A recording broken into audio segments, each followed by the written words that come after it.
On est en train de finir le 4e chapitre, Bezrat Hashem.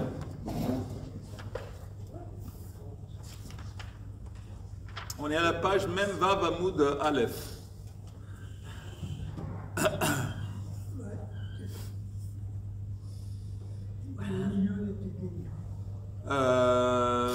Oui.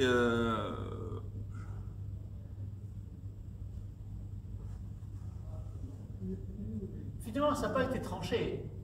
Alors, la foi chez les mains. Ce cours est dédié à la Refoua Shlema au Mira de Shimon ben Rachmona, Rabbeinu Yochanan ben Sarah, Isha Eliyahu ben Ronit, Esther bat Léa bat Esther, Léa bat Esther et Aziza bat Nejma. Aziza bat Nejma. Ok. Nejma, Aziza bat Nejma.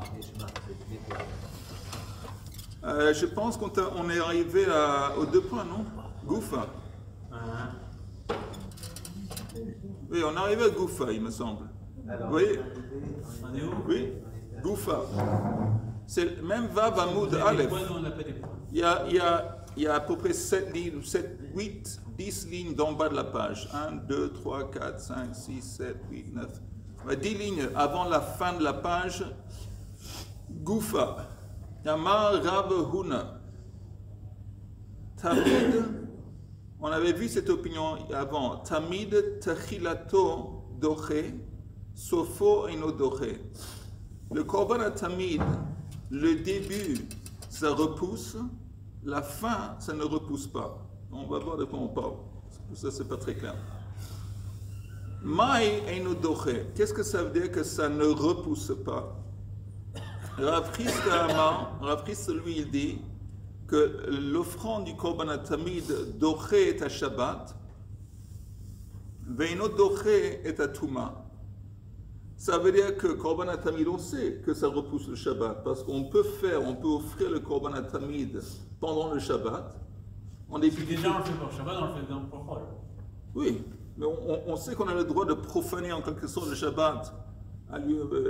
Pour faire l'offrande de Korban Tamid, ça repousse le Shabbat. Ve'eino doche et Touma. Mais ça ne repousse pas la Touma. Apparemment, ça laisserait entendre que si quelqu'un est dans il est tamé, alors ça ne va pas repousser la Touma. Mais encore une fois, qu'est-ce qui va repousser? La fin. Bon, on avait dit le Korban de Tamid, il y a le début et la fin. On va en parler. Rav Amar, lui, il n'est pas d'accord, il dit l'opposé. Ça veut dire quoi le début du Korban, la fin du Korban? Oh, alors j'ai dit qu'on va en parler dans une minute. Rav Amar doche et Touma, le début de l'offrande du Korban doche et Touma, veino doche et Shabbat. Maintenant, pour répondre à ta question, Chaim, on va regarder les Rashi. Regardez Trilato doche. Vous voyez? Le titre du Rashi, c'est Tachilato Doche. C'est Rav Chisda et Rav Huna, il y a 2 avis là. 2 avis, Rav Chisda et il faut dire en fin de compte Rabba. Rabba et Rav Chisda. Rabba. Rabba, d'accord. Regarde le Rashi qui dit Trilato Doche, Tamid Shel Shabbat, Nishchat Beshabbat, Bekarev Beshabbat. C'est quoi Tachilato, le début? Le début d'une offrande, ça consiste de la Shrita, et puis de jeter le sang. La fin, ça consisterait de mettre les morceaux sur le misber pour brûler les morceaux de l'offrande. Ça, ce serait la fin. Ok, donc, Trilato Doche, Vesofo Eno Doche, le prochain Rashi, Tamid Shel Erev Shabbat, ça veut dire quoi la fin? Ça ne va pas repousser. De quelle fin on parle? Tamid Shel Erev Shabbat, Einei Varav Niktarin Mishetershach. Alors la fin, quand on parle de la fin du Korban Tamid, on parle de la fin du Korban Tamid du jour précédent, du vendredi. Alors ça ne va pas repousser le Shabbat. C'est contre l'opinion qu'on a vue hier de Rabbi Meir. Parce que Rabbi Meir, il avait dit, quand on compte le nombre de feux qu'il y avait sur le misber, lui il a dit qu'il y en avait 4. Et un des 4 feux, il était destiné à brûler les morceaux de l'offrande de la veille, qui n'ont pas encore été consumés par le feu. Alors Rav n'est pas d'accord. Il Korban HaTamid, il parle de Shabbat. Mais le Shabbat, tu peux profaner le Shabbat pour le début, c'est quoi le début? Du Korban HaTamid du Shabbat. Mais la fin du Korban HaTamid, on parle de la fin du Korban HaTamid la veille, ne va pas repousser le Shabbat. Il n'est pas d'accord, Rabbi Meir. Tu ne peux pas le Shabbat brûler les morceaux de l'offrande d'un Korban HaTamid de la veille de Shabbat. Sauf s'ils ont déjà été roussis. Non, même s'ils ont été, c'est pas ici, selon cette opinion, c'est pas important roussi ou pas roussi. C'est rôle. Pardon? C'est rôle. Oui, c'est rôle. C'est un Korban HaTamid qui apparaît un S, donc on ne va pas profaner le Shabbat à cause de ça. Ça c'est, apparemment, ça c'est,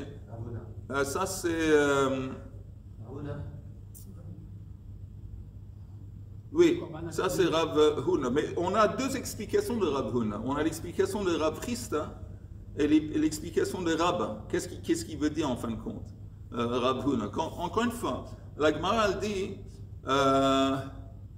le Korban HaTamid de l'après-midi, il s'est fait à Mincha. Oui. Il n'a rien à voir avec Shabbat. Oui. Mais on avait vu l'opinion hier de Rabbi Meir qui dit qu'il y avait un feu sur le Mizbeach HaNochoshet qui était destiné, qui avait le but de brûler les morceaux de l'offrande de la veille, du jour avant, qui n'ont pas encore été brûlés la nuit. Alors, selon cette opinion, le Shabbat, si c'est le Shabbat, tu ne peux pas brûler les morceaux de l'offrande de l'après-midi avant, parce que l'après-midi avant c'était un vendredi, c'est un Yom Chol, et voilà. Mais tu peux le début, c'est quoi le début? Il va repousser le Shabbat. Le début du Korban HaTamid du Shabbat, le matin. Alors ça repousse le Shabbat entièrement, que ce soit le début ou la fin. Ok? On avait vu que tout ce qui était dans le temple, il n'y avait pas la notion de Shabbat. On allumait le feu du Tamid le matin, on faisait le Korban Tamid le matin. D'accord, mais tout ça, oui, mais tout ça c'est pour un service une avoda, qui est lié au Shabbat, que tu es obligé de faire le Shabbat. Ici, on te dirait non, tu n'as pas une obligation de brûler le Shabbat, des morceaux d'offrande qui datent de la veille. Ça a été consumé, qu'est-ce que je fais alors? Tu les mets à la poubelle. Tu ne les mets pas à la poubelle, bien sûr, mais tu les... C'est pas logique. Il y a un feu, on avait dit avant, un gros feu, tu les brûles en dehors du temple dans un feu. Tu n'as pas eu le temps, tout n'a pas été consommé, il y a une quantité de viande pas possible, de korbanot et tout. Selon cette opinion, tu ne peux pas profaner le Shabbat pour une offrande d'un Yom Chol. Ça, c'est une opinion. Il n'y a pas de problème de avant Shimon HaTzadik et après? Non, rien à voir. Non. La seule démarcation importante, le décès de Shimon HaTzadik, c'est vis-à-vis des miracles. Il y a eu des miracles qui ont cessé d'avoir lieu après son décès. Non, mais les miracles, ensuite, adaptation. Ensuite, on a continué à brûler la menorah, on a allumé la menorah. Oui, à cause du fait qu'il y a eu des miracles qui se sont arrêtés. Donc, à cause du fait qu'il y a des miracles qui ont cessé, donc ça laisse entendre qu'on s'est comporté d'une façon un peu différente. Mais alors, ça c'est... Ok. Alors, je répète à partir de Goufa, juste pour être sûr que tout le monde suit avec moi. Goufa. Amar Rav Huna, Tamid trilato doche sofo eno doche. C'est ce qu'il a dit Rav Huna. Mais c'est pas clair de quoi il parle. Il y a deux explications. Rav Chisda Amar doche et à Shabbat. Quand il dit trilato doche, c'est le début du Korban Tamid, ça repousse le Shabbat. On parle du Korban Tamid du Shabbat le matin. Ça, c'est le début de l'offrande. Et quand on dit le début repousse, mais la fin ne va pas repousser. C'est quoi la fin? La fin d'une offrande qui a été offerte la veille, ça ne va pas repousser le Shabbat. Pourquoi on parle de Touma? Ve'eino doche et atuma.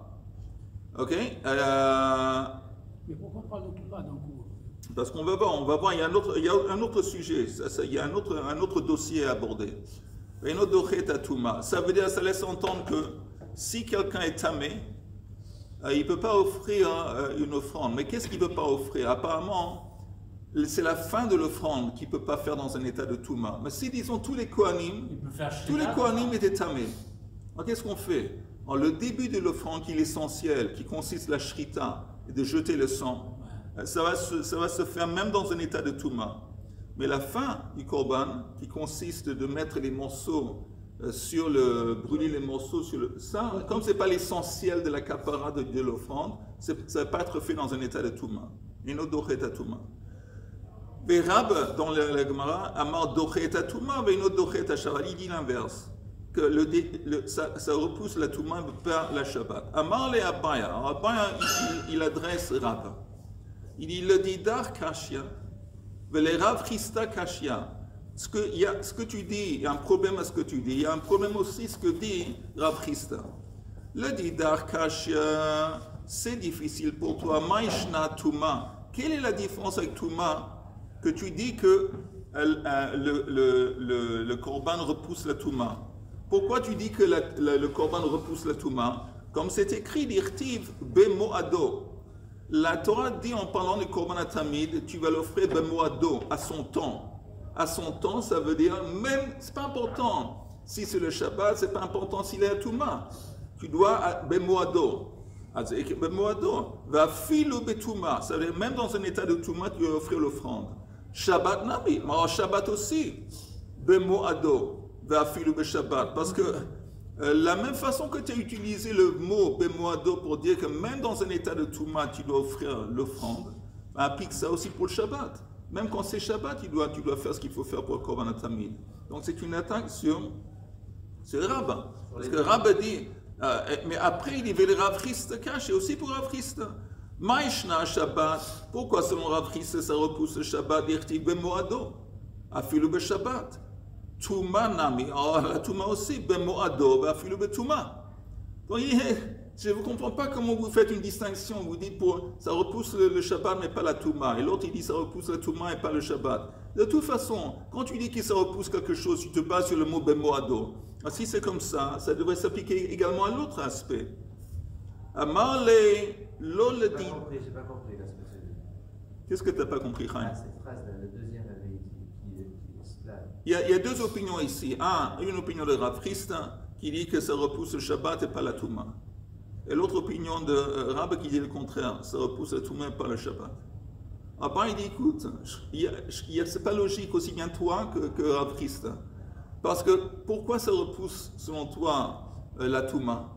Parce qu'apparemment, tu te bases sur le mot Bemoado. Bemoado, c'est que tu dois offrir le Korban Tamid, quoi que ce soit à son temps.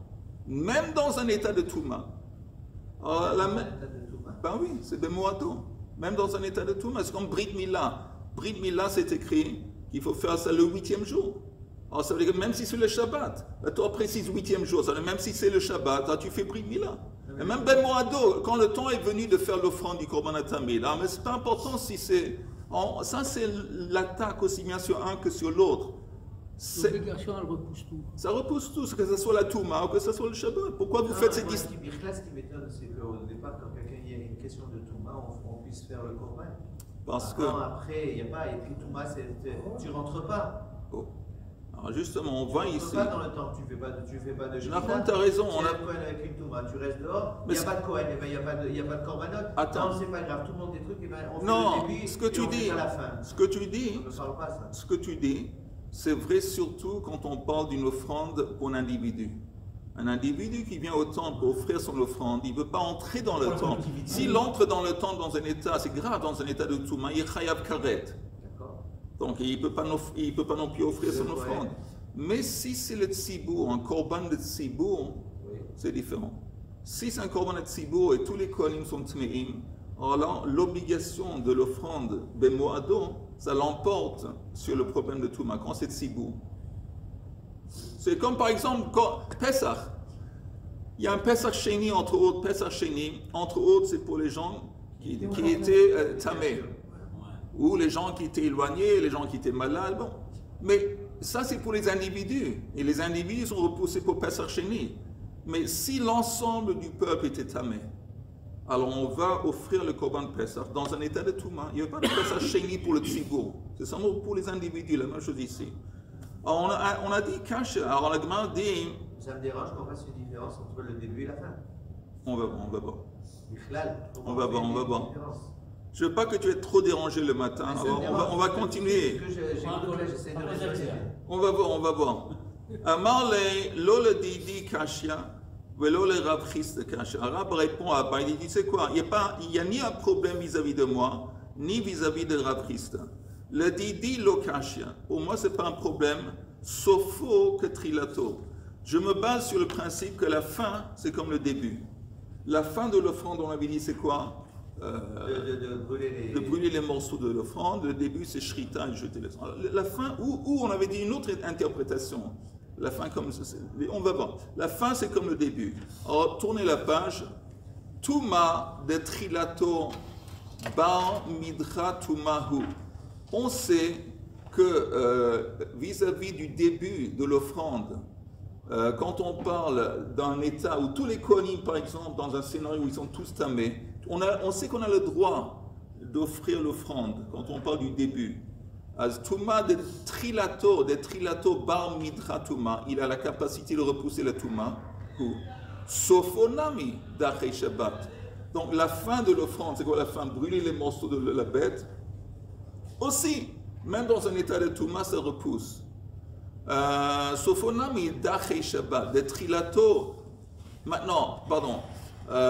Touma, je répète, Touma de trilato bar midra touma. Sofonami d'achei. Donc la fin aussi va repousser la touma. Shabbat de trilato lav bar midra Shabbat. Mais le Shabbat ou les débuts n'est pas en position de repousser le Shabbat. Maintenant, c'est quoi le début quand on parle de début? On parle d'une offrande de la veille. Une offrande de la veille, tu peux pas, ça ne va pas repousser le Shabbat. À Sofonami lodache. Donc la fin non plus ne va pas avoir la force de repousser. Regardez le Rashi qui dit, la deuxième ligne, Shabbat, de Trilato, de Tamid, de Erev Shabbat, Lav Bar Midra Shabbat. Tu ne peux pas l'offrir le Shabbat. Pourquoi? Shehare Ben Arbaim Nishrat, Vedam Nifsal Beshkiat Achama. C'est quoi le début? Vous entendez? Le début de l'offrande, on avait dit, c'est la shrita et jeter le sang. Si on a fait la shrita dans le korban du vendredi après-midi, korban atamid shel ben arbaim, du vendredi, mais on n'a pas encore jeté le sang, on ne peut pas jeter le sang la nuit de Shabbat, parce que le moment que la nuit arrive, le sang devient pasoul. Et donc on voit bien que le début du korban atamid de la veille, elle n'est pas en position de repousser le Shabbat. Donc la fin non plus. C'est quoi la fin? La fin, c'est que quand tu as fait la veille, la shrita, tu as fait la veille, la zrikat dam, mais il te reste la fin de faire le Shabbat, non plus tu ne vas pas pouvoir. Parce que dans Rabbi, il dit, je regarde un ensemble, le début et la fin. Première étape, deuxième étape. Première étape, c'est la shrita et zrikat dam. Deuxième étape, c'est brûler les morceaux, les membres de l'offrande. Alors j'ai dit, écoute, je répète, quand je regarde la touma, alors je sais que si les kohanim sont tous impurs, je peux, au début de la touma, de l'offrande, la première étape, je peux la faire. Si je peux faire la première étape, forcément je peux faire la deuxième étape dans un état de touma. Mais quand je regarde le Shabbat, la première étape qui consiste de jeter le sang d'un korban atamid qui a été même égorgé la veille, tu ne peux pas le faire le Shabbat.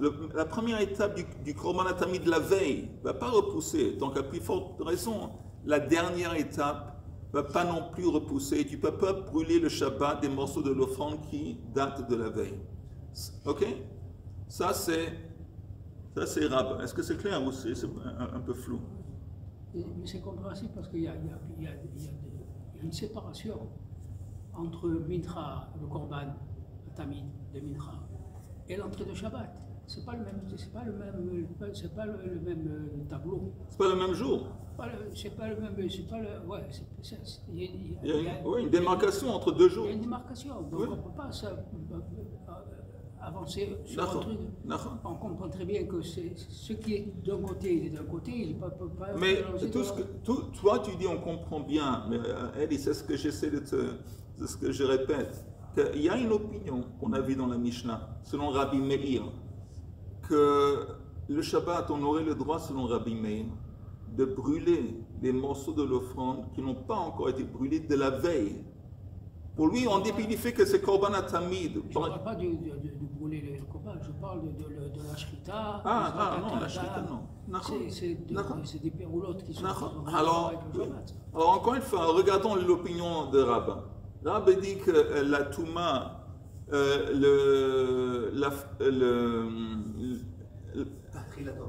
Trilato Dochet Touma, et la même façon que Trilato Dochet Touma, Gam Sofo Dochet Touma, la même façon que tu peux faire la shrita et jeter le sang d'une offrande dans un état de Touma, tu peux faire aussi la fin et brûler les morceaux. Mais tandis que le Shabbat, le début d'un korban qui date de la veille, tu ne peux pas l'offrir le Shabbat, ça ne va pas repousser le Shabbat. De la même façon que le début ne va pas repousser le Shabbat, la fin non plus ne va pas repousser le Shabbat. Il est contre Rabbi Meir. Ça, c'est l'explication, la défense de Rab. Et je continue dans la Gemara. Les Ravchistes, c'est la troisième ligne d'en haut, les Ravchistes lokash. Et pour Ravchistes, ce n'est pas non plus un problème. Sofo ketrilato leitle. Maintenant, Ravchistes, il ne fait pas un parallèle, il ne fait pas un lien entre le début et la fin. Mais comment lui, il raisonne? Shabbat dehutra hibetzibur.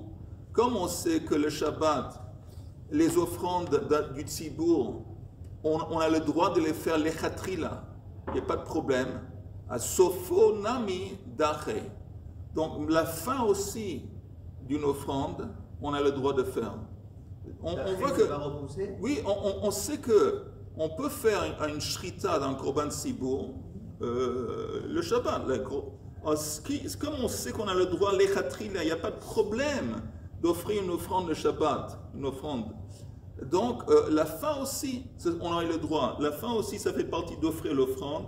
Et si on a des morceaux d'une offrande la veille, ça va repousser. Tandis que Touma, des Dechouya Ibetsibur. Maintenant, Touma, quand on permet d'offrir une offrande dans un état d'impureté, c'est permis, mais c'est Dachoui. C'est quoi Dachoui? C'est tout de même, c'est avec difficulté qu'on permet. Ça ne devient pas une permission lechatrila que c'est permis. On le fait, mais avec difficulté. On va rechercher à droite, à gauche, peut-être il y a des kohanim qui sont dans un état de pureté, qui ne sont pas impurs. On essaye d'éviter à tout prix. S'il n'y a pas de choix, il n'y a pas de choix. Mais on voit que c'est plus difficile de repousser la Touma que le Shabbat, vis-à-vis de l'offrande. Donc, Touma de Dechouya, Ibetsibur, Trilato, alors là c'est différent. Le début de l'offrande, Ika Kapara Dache, le début de l'offrande, qui est l'essentiel de la kapara, donc la shrita et jeter le sang, ça repousse la touma. Alors, sofo de lave ika kapara, l'odache. Mais le reste, la dernière étape de brûler les membres, ce n'est pas l'essentiel de la kapara, ça ne va pas repousser la touma. Ça veut dire quoi, c'est pas l'essentiel de là-bas?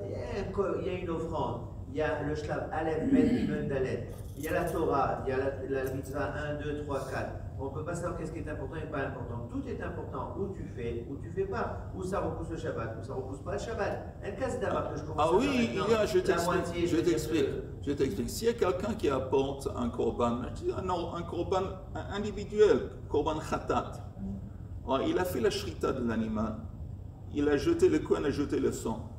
Et après, je ne sais pas quoi, il y a eu, les morceaux se sont perdus dans la foule, il y a quelque chose qui s'est passé aux morceaux de la bête, ils ne sont plus là. Est-ce qu'il a besoin d'apporter à nouveau, encore une fois, un korban khatat? Non.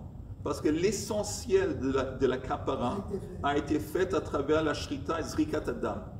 Tandis que si c'était l'inverse, je ne sais pas comment on arrive à l'inverse, mais l'inverse, ce n'est pas le cas. Ça, c'est un exemple où on voit qu'il y a tout de même, le principal, c'est parce que tant que tu n'as pas fait shrita, zrigadam, le moment que tu as fait ça, même si la dernière étape de brûler les membres n'a pas été faite, tu quittes. Tu quittes. Donc tout ça pour nous dire qu'il y a une réponse à l'attaque qu'on a attaquée. C'est clair ou pas? Vous voulez que je répète? Je continue. Ok, je continue. Itma. Vous y êtes Itma dans les deux points. Richard, tu fais partie des nôtres. Oui. Je suis en train de dire, d'accord, excusez-moi.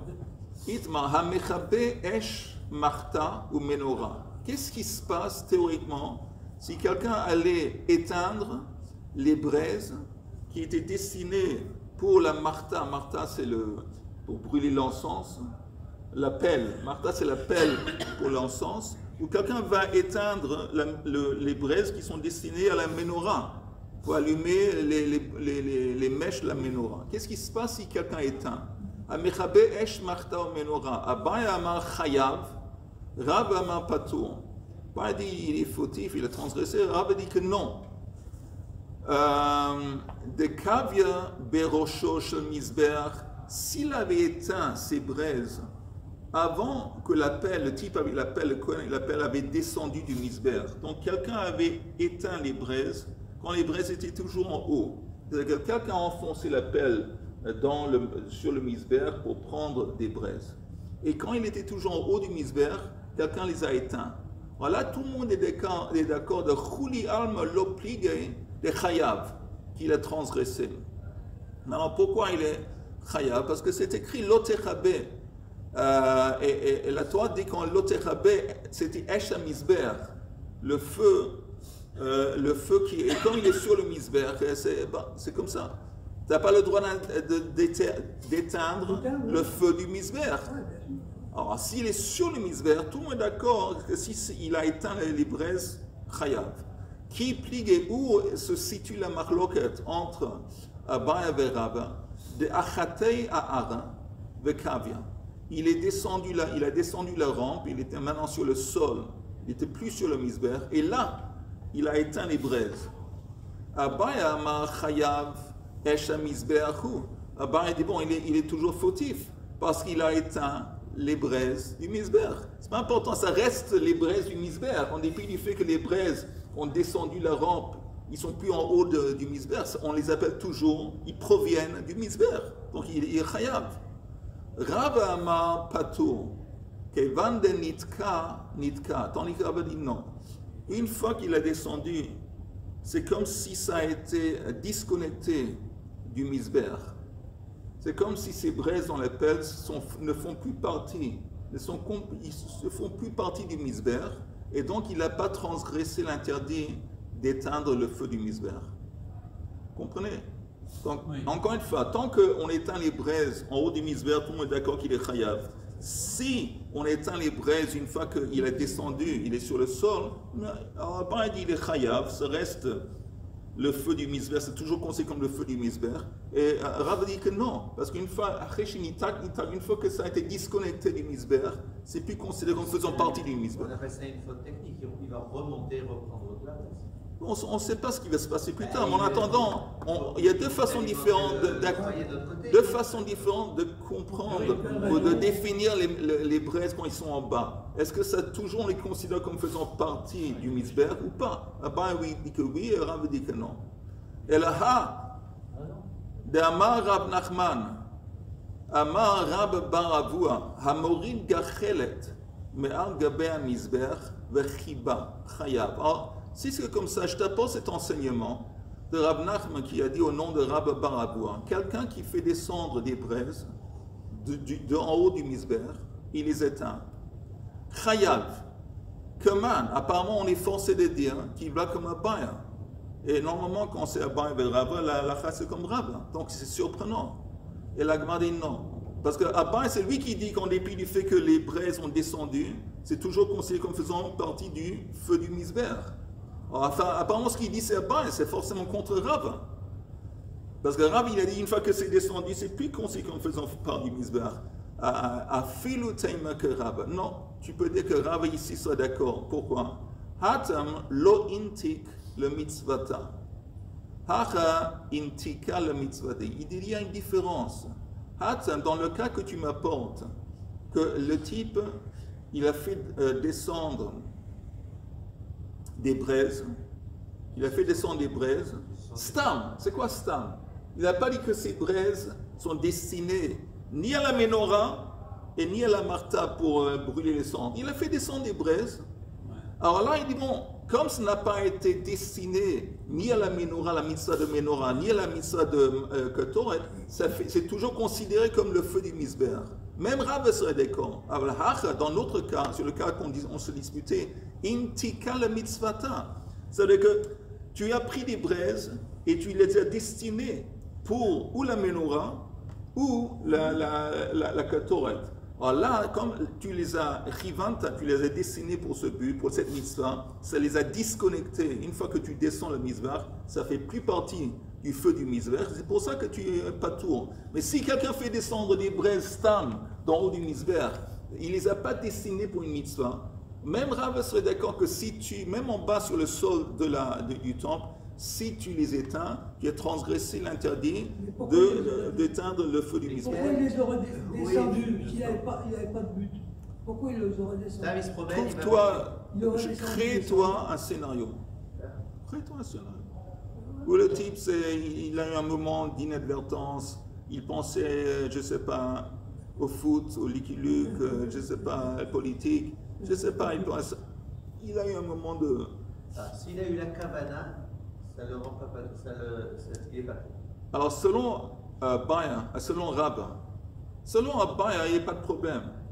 Parce que lui, il dit, tant que le feu n'a pas été mis sur le misbech Zahab pour la Ketoret, tant qu'il n'a pas allumé, ça reste, ce feu dans la pelle, ça reste le feu du misbech, même quand c'est sur le sol. Selon Rabba, il dit non. Une fois que ça a descendu, la rampe, maintenant c'est sur le sol, on ne va plus considérer les braises comme faisant partie du feu du misbech. Mais pourquoi? Seulement si tu privanta, tu les as destinés à une mitzvah. Mais si Stam, quelqu'un a fait descendre les braises sans que ça soit destiné à une mitzvah et puis il les éteint, alors là, Rav serait d'accord qu'il est chayav parce que ça fait toujours partie du misbech. Qu'est-ce qu'il fasse avec? C'est évident que c'est la caméra. Mais encore une fois, ne tombe pas dans le piège de Shlomo. Et il demande des questions à côté de la plaque. Alors, on va essayer de finir ce chapitre. On va essayer. Il y a une autre version de Achatei Ahara de Kavia. S'il fait descendre les braises sur le sol et après il les éteint, de Chuli Alma Loplig et de Patour. Selon cette version, tout le monde, aussi bien Abaya et Rava, serait d'accord qu'il est Patour. Parce qu'il a fait descendre les braises du misbech. Bon, ça fait plus partie du misbech, il est Patour s'il les éteint. Qui pligue et où se déroule la marloquette de Kavia Beroshosh le misbech. C'est seulement quand il les éteint en haut. Avant, on avait dit la première version, c'était à four. Que s'il les éteint en haut, tout le monde est d'accord qu'il transgresse. La marloquette est en bas. Ici, on dit à four. En bas, s'il les éteint en bas, tout le monde est d'accord qu'il est Patour. La marloquette, c'est en haut.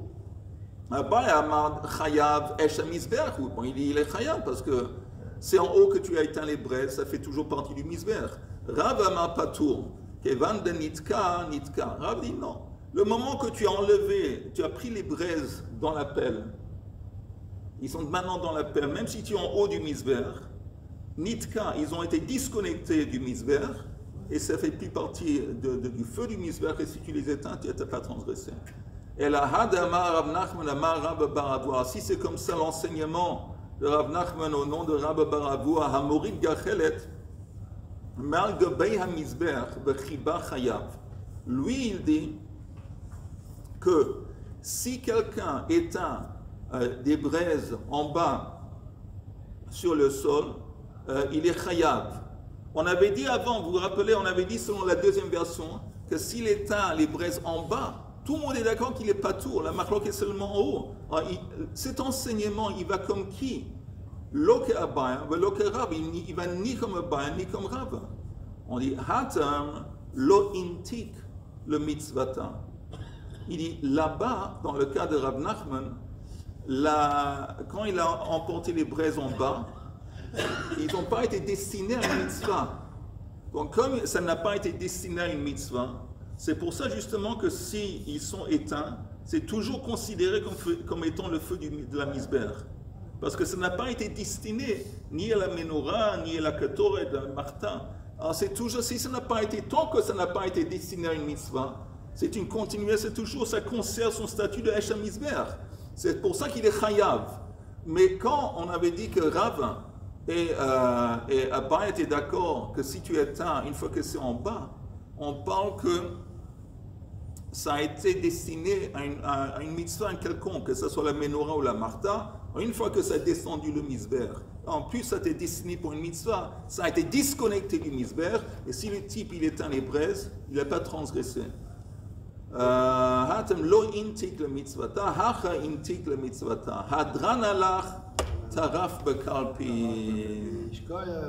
On a fini Baruch Hashem B'Shah Tova, 4e chapitre, et mercredi, je vais peut-être juste lire, vous avez la Mishnah à côté de vous, ceux qui ont la Mishnah. Je lis la Mishnah.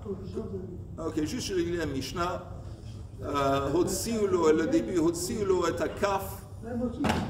Non, c'est pas important, c'est 1 minute. Hotsiulo et akaf et amarta. Apparemment, on lui a donné le Yom Kippour, on fait sortir de la salle, de la chambre où se trouvent les ustensiles. On apporte au Kohen Gadol Kaf et Martin, c'est une espèce d'une pelle et une autre espèce de pelle.